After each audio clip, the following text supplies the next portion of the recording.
So, bila crack di tepi tingkap ni, dia adalah sangat bahaya dan kritikal lah. Okay, baik kita guys, Assalamualaikum dan selamat pagi.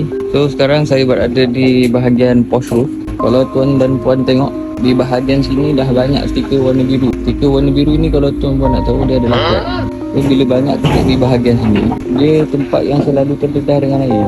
So bila banyak crack di kawasan ni, dia possible untuk berlaku leaking di bahagian dalam bilik. Contohnya macam ni.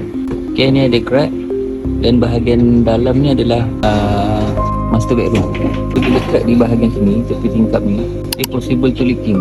Bahagian dalam dekat tepi tingkap tu semua akan berlumut sebab air meresap melalui crack-crack yang berada di bahagian luar ni, dan crack ni akan menjadi crack mirror di bahagian dalam. So, bila crack di tepi tingkap ni, dia adalah sangat bahaya dan kritikal lah.